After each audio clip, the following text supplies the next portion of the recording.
I say it's my way. Osalo be my way. We ma do arove your we. Wa mare ni ne joy me ma Man your mom. we picture la dia na he. Ema come no support Iyore. Ema tie bona. Any of your ban no support Iyore. Ema tie bona. My tie bona move ma. Okay, pretty beggar any. Thank you. No one we know what to do. So joy when not de by Iyore. When not the committee. Joy. Since we work here, Google Latin, thank God. Thank God. No wala. Joy, sorry no be TikTok na. Egbe kin ai de gbe okowe. Gay. Wow. Kamijuwa Iyore. Kamel bevo Niger. Pretty hard go meet her. Where me. Iyore here set igbina nebo bo avai. Iyore na agboye mi gbe. Owe ya de ba. For 2 years,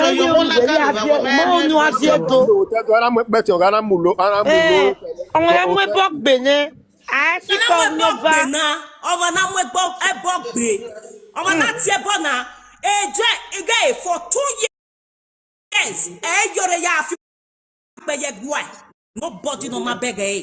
For 2 years, Iyore must stop. Anybody know we family? Iyore. When we are new dugu, we do a rovie or timeno, a princessy, we are rovi maniremana. Where we are talking at your bonomo. I tear bonomo vimana, maybe more botti no more. I think we marima. We imagine arena. When I Iyore like this great joy. When I will be a dog, when we be a we get what good promise. When I will be a muduko there, when I will be good one joy. Imagine, we are do Evata. Joy, we are wale visa no ya the island. We mama na oje. Ade no boy ade. Wa se train station o na se wa to the airport. Ti me ni do yi moto mu nu do get no ne ku. We mother ne joy mama gba ekun yan ya ni le Iyore. Utewe shafuruf mayele. We shafuruf majinwa. Awaye, do we know a kite of them in Nigeria or Fairway? A kite no live any one. Wazua. There are you American go there. Oh, your back banana with social media. There are you man, your mind. One was like your family way. Joy, I am with your banana tea, mumu. Ivie or Terenoku, no. A princess or Terenoku, no. You want my or tear my yapping. I do not give an dedicated buwe a debibao, There will so when they not dirty, where God dirty, where what dirty of your bad no joy. When they support of your bad Iyore. Devil no je, ebuwaja.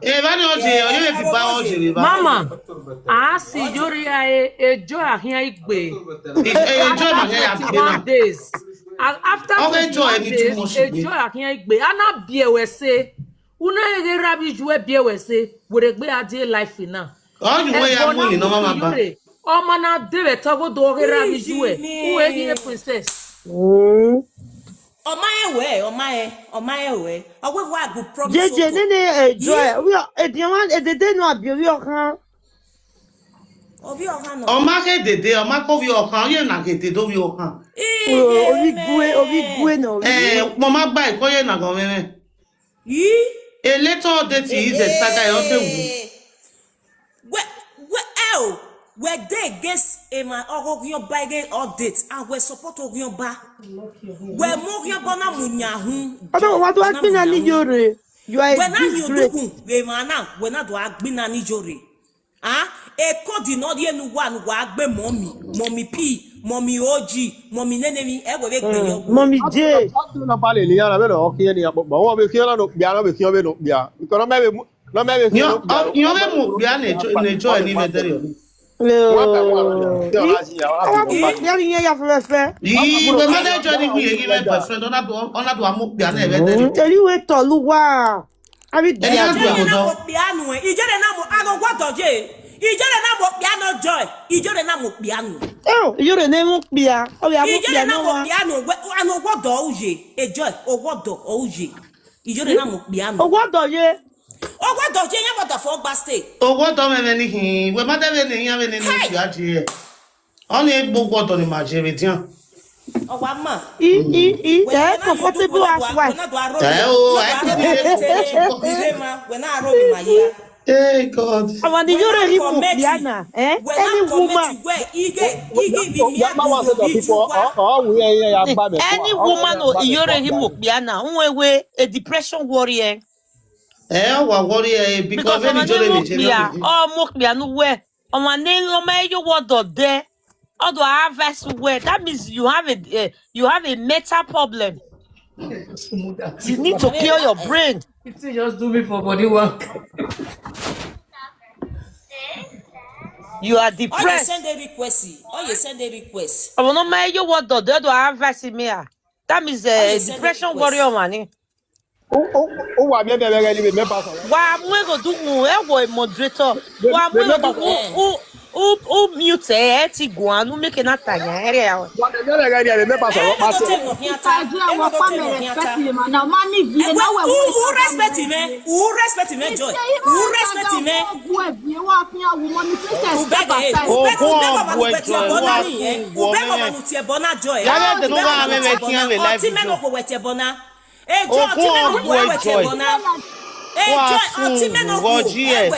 Oyo money afukoto ladian. Uzuo mai wa ba wesaga die mana nuku me bubi yo wa o. Esaga ba we mi abia ebole lu wa No wala. Ijoro mu yaru wa ba wu wa ya kin ba o wu wa lega.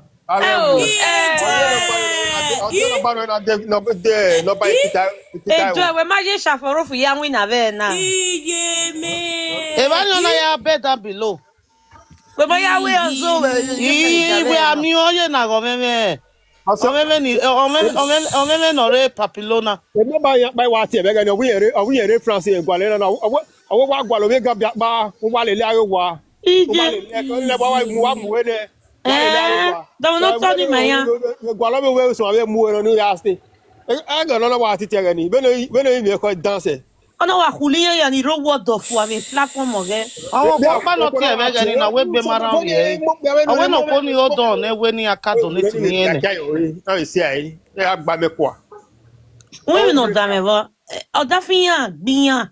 Oyin ado report. E gbe zoni se o de bayan. Ni afo da fiyan. Because ye mama na ma be o ne ma ni reke ni ejebe mana. No, iye ya ni wari platform oge no ba kamie ya ni akulo da fiyan ya kwa. Eri o wa do e ba. Wow. Hello.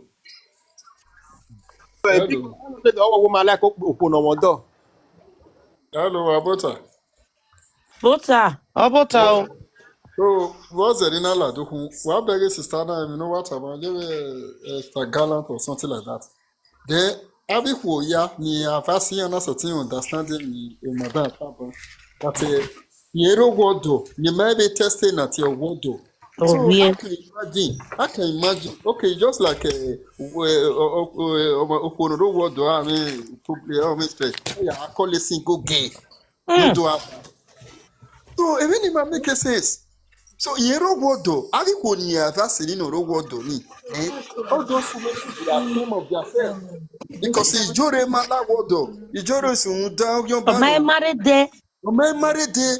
That's it. Ijore have a same man. Emine mama na emine sister wa tana Ijore have a same man versus in yago. Any experience na. Iba tota iba. Iba gay. Ijore ubia. Akba bobo. Ijore ubia a marriage. Why, bo? Emi ape ona o ni ari gbo eyi. Emi mi ne o no ri pe yi. Ijore lawa, we no lawa. Ijore lawa. We do atami, we no robodo. We do atami yore eki oda fun o wa fi digba fi enwa yi. Iyo. What's a method? Epa wese. Owe ki oda fi wa polo fi enwe yi. Ese yo wigbo me. Eki anu we ya bie. Eki anu we ya bie lo me ne o isen o da fu we do atame okwo ne mo do. Na ni ya no water no wigbo mo igo ya wewa. We negbe. Owe to wigbo we. Owe filling station va bo yana. We tigere. Igere ive do igwa to letigo. Iye wa mu ni ijore wa mu no wigbo. Oh, what we body, we bogate, we beti me beti. I want we ati igwe odogu. Poch. When we know, what we boti me beti we even ni ejiro yawo. I want to say be la we be. Biana Obigbo na ona scam Iyore mi o ama GP mi o 28 million ni a donate ne. Oma saga Obigbo jo o te mani ke gare e no se ni na dislike ko na no do we tori ego ni re to mu area na e no se ni na dislike o e mani ke o da fin ya we mi keka can a married woman or that we are correct we do atame single mother nema ejo wodo de e no that we o ma even no what to here we that we o that fin ya ya akulo we platform oni no so ni me o se me na dislike no sunu gallant we me no sunu e go pa le platform e na we December na no gbera na we jo na la dia we anybody no we igwe do ona so ale kosi nyanya ni iya when again we no dey gbe to time o e je na makware ma na yo bare ma am against Orioba me we dey ba Orioba ogele dame me ba yen we ejo Orioba when na we ige igwe anybody no we igwe we face na face ra ke ma ya na ya le bai bia ire evianti sort of water okwo boni nu tie wu wa ya fe okan ya mu ise yan we wa de wa fi ogwe la do de oni wa ivie wa o ni e wi gwe ri o tu e de wa fi ogwe la do de oni wa ivie wa Iyore igwe fe ba na e tedo wa ga nwa me tedo o hie mi ameju wa gbe yan we wa o hie mi ameju wa gbe o hie ologo ma ju wa gbe o tell wa ki aloji yi amukun wa pa yi we ba ni ri ga e ma kete ni wa ki fi ogwe la do o gwa nu gwa ki atotaji e gwa ya e ni ju gwa bi eru gwa ya we bo ki avive wa iwa di eba aso ni wa ki afian ku le ni tai ro ki anje nu wa ya we wa ugwa mi e be gbe because ovie shifi orugweva ovie shifi rugweva wana yareva ogwe your mama eme no wala Naomi ugwe your mama eme fake account o yare obonu ya gbe iya ta iya ye eme ni obonu ya ro pa mai gba ma we ologo ma ju egbe fake account no obonu ni ya gbe ohin akin emi ya ro pa mai gba mama eme bono ogbijo mama eme Naomi bono ogbijo agbo Naomi akane normal human being akane normal human being Owiare ukba oni afiwe owie na yakpa ni ya block or block then do when ni me motor no we are you serious ele princess ya gari hu na we na wo so princess ya oh ya finish you best like God deliver this woman Mari go we do celebrate are wa ga de la guma via fore yeah we motor let me tell you.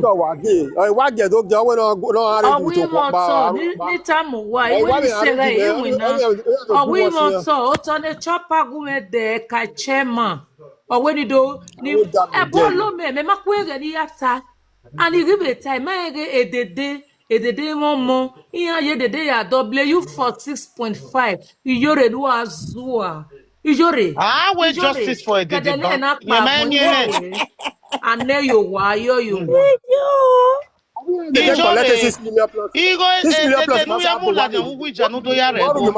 Iyore we ni go we awa we winner When we 8 hours the ekwe do knak there. Iyore, who waking and Abi again hina. I pray oh. Iyore, woman son of Guabonje. Who were ya kito tanwaya hana go? Iyore lareo. Iyore go eli. Who go eli? Oh, Yoba. You have to be very careful, eh?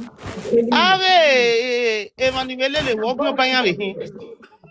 But mana idori otima you wear. Ani mahia afọ ya onwe igbe. Ima kete de. Me aya there for loge. What you put na receipt center no so near ba. Vate is charity awa ya de ba. Ya go we. Wa tere la wo mari wo no. Orue ave mi ya ni de. Sister Princess ge okay c'était Saturday ya gwale orue bo afọ ya onwe igbe.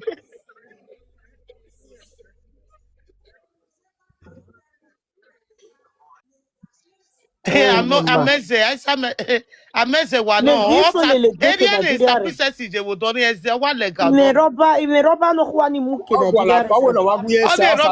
Only roba murukpa. Who they ask me? No be the country where you dey, no be me dey, no be our flag you put so. That's Iyore. Okay, I won't go to island in we mu your name. Why swear ni e Niger? Why swear ni agbe o? One no we comment section. Anya we gbo ya ladin we imagine. We message no ba bi Iyore we gbe pe ni yan. Okay, no wala. We gbe pe ni yan. E me so da. Enjoy efeka kan fi edebe ya die manana. Ya mu wejo ubi hin agbe yo wa o. Awe no ye na we rani. Ole Morocco no ni yan. Not here, but two building up page. No, but again, no, no. Oh, Biania Munia may more than Biania Bequa. Yabe Munona. Where God pass our God pass your mama. He pass your mama God. Our God, he pass on our mama God. You know, see, I say, now he make all of una now. Una not see as una they behave. Una not they okay again.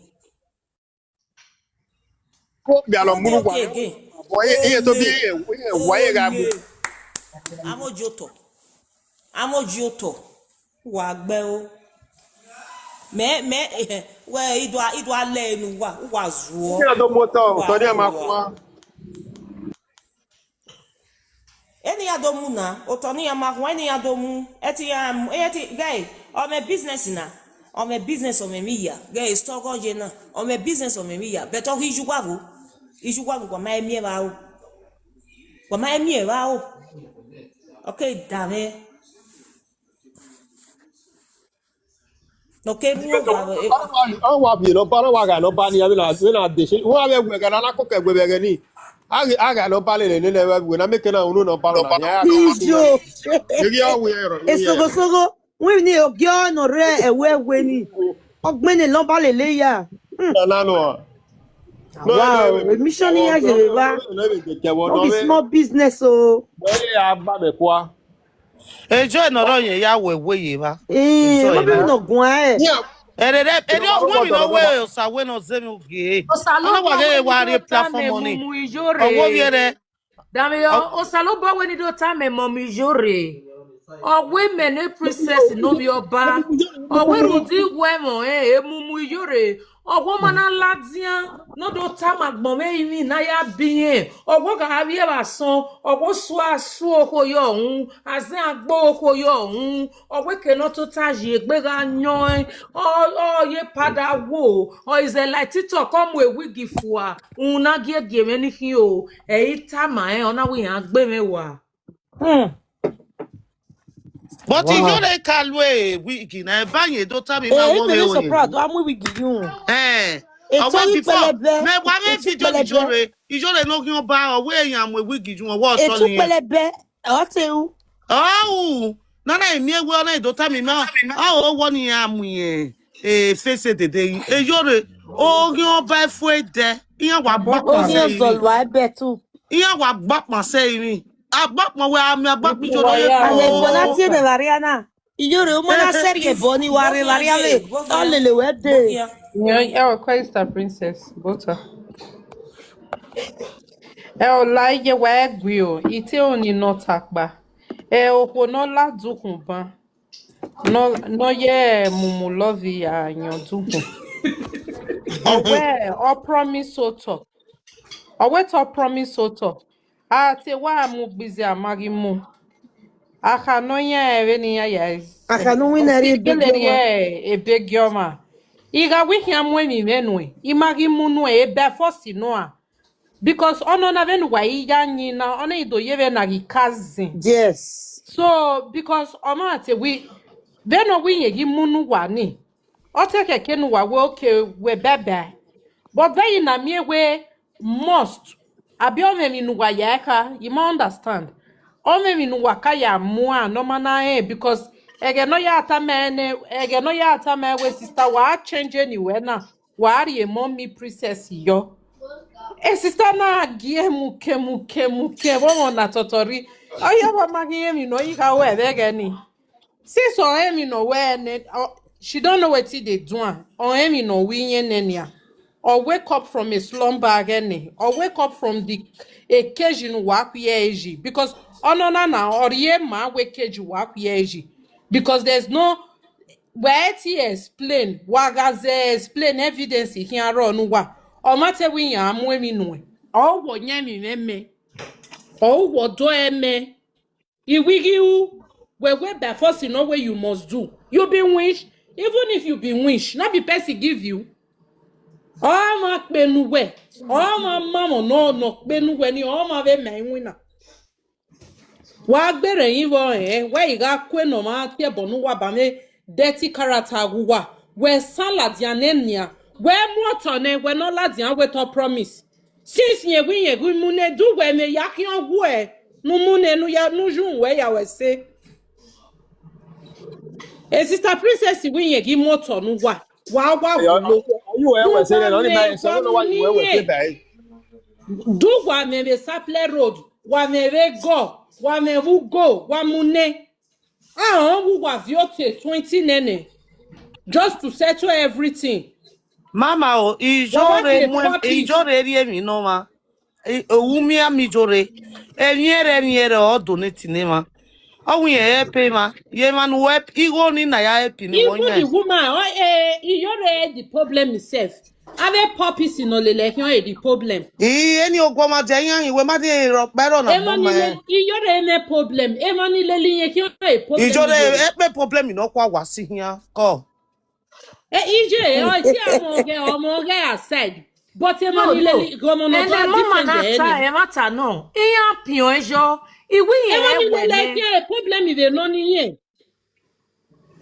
Emani leli ye ki where omo promise oto. Omagi o promise ekwe be mu we ekwe gbo mu we nu ya defend oko ni wa wele le platform ya kian do we mu ne do me bo ya boro igo be lapo because woman na me win agbon be we bo umi no omu igo no be bank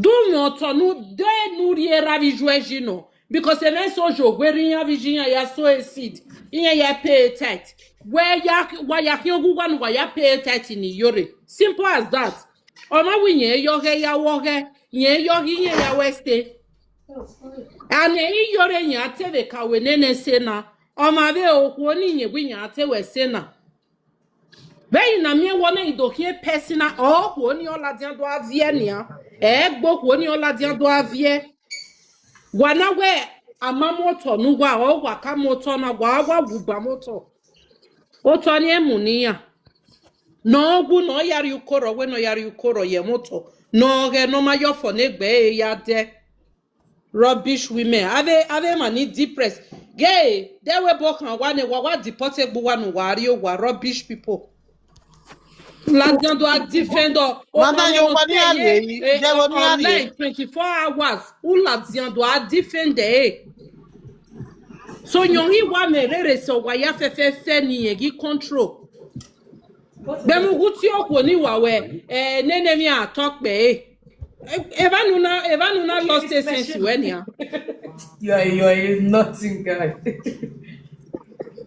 very useless set of people who ladian do a defend where if they want to saga. So I order from where banana niao or more no you away a bio banana erove or do a banana where you are ready for saga wumu saga. Joy ni. Maasi jori ya bala we men we yakuna. Uwe ima ye nyaga nyaga.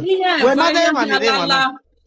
Because you not be a more down the street of social media. Inya collect, inya to be collect. Ima wa penny Iyore, my penny wani my mwe. Joy no gyon balan la jen. Awe ni agbengu me, yana we ya henri gwale saga, maori ya rigwan, ni sendi ya 5 million. Mata, iya idori 5 million ke nuna wina. Eba mutu wina biara. Wesha ogu no ya me. Because be force ya here. Well, when you account nobody na no transfer ni ya. When you account nobody. Echo. Oh, geleri account nobody. Wa ka mo when princess ya gbe. So, TikTok na ni mawajena. Cruise mani ke edwa cruise mamage Iyore ge iskama ye wadwa ube mo. Ogwaligere no. Me wale platform princess me wa gboge me mo ware ma is kama ye wadwa scam ma. No you're too much so money. When adori e go no ma kwa. Ogbe bitan. Omo emudiave eta wa so do motor no e. And if you know commented on him like babe, you know what she talked that they are not like. She said, when the princess Bolo say, either we do have the advice when we are with me, in Minoro where. Mama, you know, I go Joe or Joba Jevo. A princess of your hand, a Jama, waking up. Ebe wa woman. Etie ya fe ni lewe bumana ni me mi no pressure about there. I to be we ete munu. But a community walking your back. Community walking your back. Oh we walk your back for we must away. I back forever. Our first we no ye popo poni your voice we. Oh what to say po. Me mi gbona de. Owere mateta wi eme muki owi ma ne lida always no so ni wa ma bien o to ni go no you know but the community we here kwenu la ni Iyore ni mo ni ahe ni because ya ene o this is what the big music ni ne abi emi oh mama mi o wa me ge o ge wo wa She go still go do her own later. o le ri o Àwọn pisi yẹn wa mu ye betu yin. Ore wa na ore wa. Ta me gbe egbe o we yi. Kini ya mo epo bi o ma bi yen. Ebu eri e. Abo we de la. Do pe wa ere. Ona wa la de TikTok. Owi yen ri iwi no wa do yen ri o do. Iwe san wa ya la de o. Iwe san wa la de. O tesa yin do bo wa yi na. Iwe san ya na wa la de. We no kian mama wa iwe san bi e iwe do pa ma ni we na ti ma ye boss o. O ni ese zo ni iwe san iwe do. Wala wa bi ase akoko pa. O tesa yin ri na. O ni ese zo na iwe do iwe san. Ori ge yan ro pa ma gbon yo. Ni ro pa ma ze yo e. Because you wait here money who what wa no divide them. How are you? When ni biagia. Iyore ke no na win na we shatter roots. Iya we ya eva ya na we mugun bi we attitude time. Izo. Le shatter roots. E shatter roots ya maneko. Eyan we ti wa mu yin, yan we ge no ya de ni ona iga eyan iga re we agage atiti aga te. Okay, Isele nwunye voto. Ise mwe la fie mo jiyo. Iwi bi agaga titi to ye le won we to le sti to le o futo. Ono ya ti Iyore no yan ba. Ikele do re e chata do tu ni awata ni. Owo do ni ala wa mu ne kofuwa. Ale ba ni awi to le lare e chata dut. Like we France here for visit. I didn't went there for any other thing else, but we was there for fun. You know what? For the tower there, that is where we groove. We don't groove in Chatadut. We don't have fun there. And here we want Iyore na wa. Once it's away 11 years in a wajeri, we are also not no just see and ye. Jemanoma my eva. Where me they do there, where of your carrier more dear webo. Unusually mana ya. Oh, women of Sabo bless my mind, baby, get your dead. Do you know what are you saying? 11 years old? No, ma'am, and Amia, you're the way you are, way both. So why go man wrong? I stand at 4. Iyore, Yes. Emeba si ọzọ ihe a vie weno we tena ya forgive. Iyore a problem in man niya nebe. Niya Madam, I ma am in Utah. okay. Daily Where vie call you APC when There I am.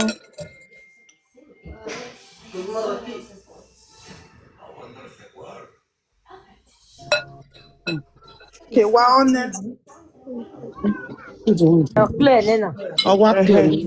Igwe a problem in Emeba se Iyore. Iya ma the mating ni ata me Iyore no. The mating na me Iyore go as.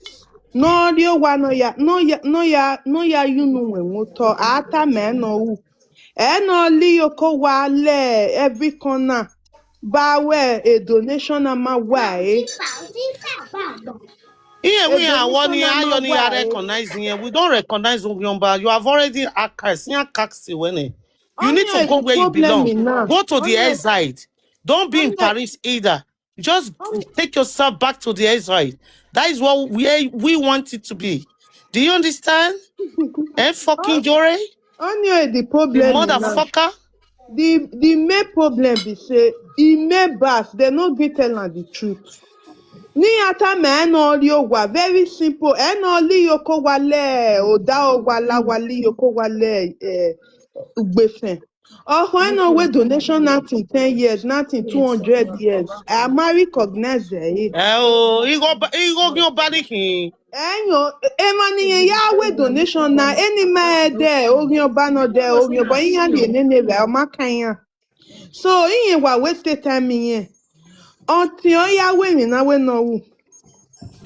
Emeba se yin ata we o ma no we mi no ma e ma ye gbe o ma no we mi no. De mi no ma no wu. E we mi no ma ro pa wa waste time yen. O wa waste Madam, time yen. Salobo bless you well. Even after I offend him, because of the kind of person he, I send her message middle of the night because I saw her sitting in one place. I cannot tell you what you do. I'm moving. Ina tiena we lare who respect him. I make an we are who have a cool. In a way for you to have peace. A member si we ma love you we. Iya na love you we. Iya tama we. Lare o oteme we ilaja me social media we ti 3 days we wala o wa ye bo me aga ya bo we ne udo mu egbe udo ari o tedo omo ogbe ma zo wa bolo abegbo e fo we do kin o magbon ya o sagbon ya ari gbe na jina o to ninu we vie yi you will even get it in double. Wekaya we na ne without we ma we na imi agbu we because I feel pe giri me obara tope Ise obara tope obara tope maji vie we mi oja ma be we mi oja o no orije ben oriji vie oya we mi oja when o tornado gbe when am emu. Amen. Emi ni ya keke ni ya o ewe emi ni mata o eni mata. No ri ogwa no ya imi ofo eyo na le kon na le Very simple. igbevun wa lawa. Awa waste time o ma oye unya self oya si livie kun so oya si lo yegbe emebe se iyan dere ni Ani ojogele ovi bone mite yakwefoa. Also, no Iye very na dege nice. ni. Emeba se iye dege ni. Eni ni ye uni. Iye Because me de aruni ye. aone na. Iye yo ni ya provoke ma di mo. Ye ma e. Provoke ma e bo because Because ogin oba no, ogin ozelu abetu. Ogin etepite. Iya Why can you not kasela do. dislike a woman? Oh, you say that I celebrate go a festival. Why I will you tornado no? Oh, no, come me pastor get where a kidnapper who am we go and celebrate. why the be we go why try the year Yeah, now? celebrate Why go. try the year now? You want to not celebrate go a platform here. If I know I will na. Then Oh, you ete turn ngani posh. We madega you we don't wu. know. E kankan no wo vederi o atwa ipe. Ele. Yo. Me ma understand you. Era enogi. Era okabe. Me ma bolo But era we na se le le do. he's not from royal family at all. Ama be so jone ne. Ama so jone ne. You marry late Akebe die royal family akebe rockpa. si ya. Very evil, you Ama know. Iyore we do na. Ogin Oh, ba we no. are we Ijore na ovie do. mine. Ijore ovie do. Ogin o Tielo Ijore. go obi de taro ne. O ovie agbo. Ovie We are agbo wa go, na. Na no de agbo. taro. Okay, agbo. O dokere ni ya. Ya do nye Better Igbo. Eri ne mo ge ona wa ugo eli. Elugo. Yeah, ugo eli. A woman no mu ye gan. Odo tu ni ore Odo lajo. I'm the best friend there ga no. Ona ye mo ye A ga. woman no mu ye gan. Owi na tamiye we ugo eli. Odo so sek biye. Ye na re gan. We woman odo so sek biye. You remember dinner? What are we? Yes. Ye no. Ye O tete ke na bo mana mai na yare ma ya no o Only am your boy, yeah, the game will hold owi you ya again, de the gbe game tiye. when you Wetin know. ye yo. ri o ka ebe ne ko egi gbegbe. Then why you Me o. done. Uno kiro no jilawa. O wu ye wa. Ijore no gyan ba. Uno We are godo. il vient la jano vio il be Paris bo de ne kere. Il format dan no. Enye Il beta. mi Are Eri we ya format ba, here? we ye kin.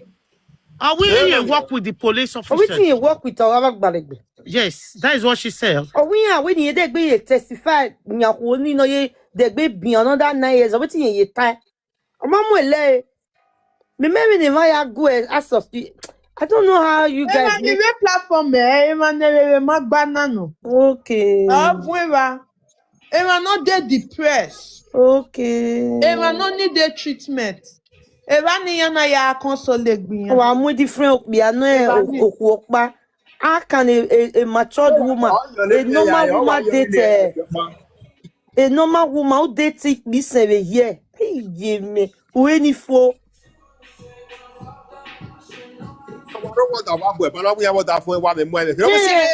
yeah. Oh, we have more piano. Hey, give me. Hey, when everything we care, women know friend the benefits.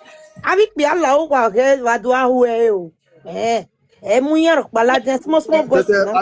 Avec papa Jiro we ya. Na. Bien wa give out. But mouillard là tiens friend the benefits. Ovigbo, we got a ring in Ijore every month. Are we here Mega now? clear. Ovigbo what me? Dijore on here, we not here no yata me we afe Mega no clear. Ovigbo. Okono la platform Iyore mu. Anyway, I bet Ogin banya you. hina, ogin banya ya. Okwo no le platform Iyore. Okwo no tabane. No mami odo. Wọ́n yé èyí tẹjọ rẹ yẹgbẹ ọ̀nà yà gbọ̀rẹ̀gbẹ́ yà yẹrẹ different many báyẹn ní Ona kò settle ifafa. down yẹ Yeah. fafa nẹ yẹ waste nẹ yẹ Condemn. expire nẹ okwo no expire ọjẹ platform Iyore ọyà gwa lọdọ How you could condemn me now? ọdọ àfẹ ogo yanyan. Opiano eri yẹn gwa lókù o. Uwere Okay. okwo ni o expire ne. Jeva ni meri yan re na ema ni expire ne. Kikpi akikwo no jeva. Je ya click a profile here. Very, very dirty and local Very, people. where 1 million say depression wa, do you write am for their face. Jacket ni ajo. Amoyeze no gbe. We amiya woto we ti gunya gwan we like yan me. We Amiya o ni se we marriage ba. okukuna we marriage. Oh, e Eya bana ina yesa. take ko no ga nyogi jebe no ga nyogi ra bere awije. Bere awije na nyogi ya. We wala o minute of E bere pipe tia me. e kira jebe mi Kai. so mi tia.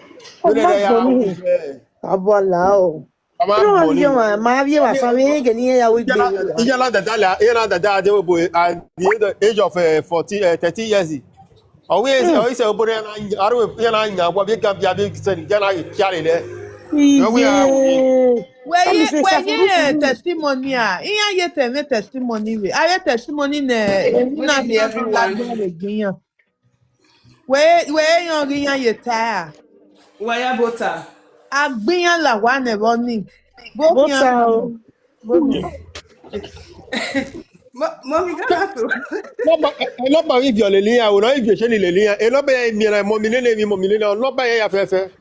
Obie O no wa ya na vi le mo mi ya le o. ni ya. Ami mo mi Okay. le ni ya me no ba. Mommy Ghana to em nuga ataba no I agree with you. ogejesi em nuga ataba. You get to a point oge ya sile yen laja wo ni. You get to a point me yete ya ibi oba me no do ya sile le yen laja. How you do now? I agree with all of you No now. boy me ti agba le ya ibi Welcome oba Mr. me. John. Oba me ni je me la wo wo I do agree with you, bro. ya sile yen laja fo wo ya. Enye be ya obi Awo Owe pe o fe owe wa mo san mi la ki dia agi gbogbo we. gbagbe. Ohun ya laluwe. Ohun ya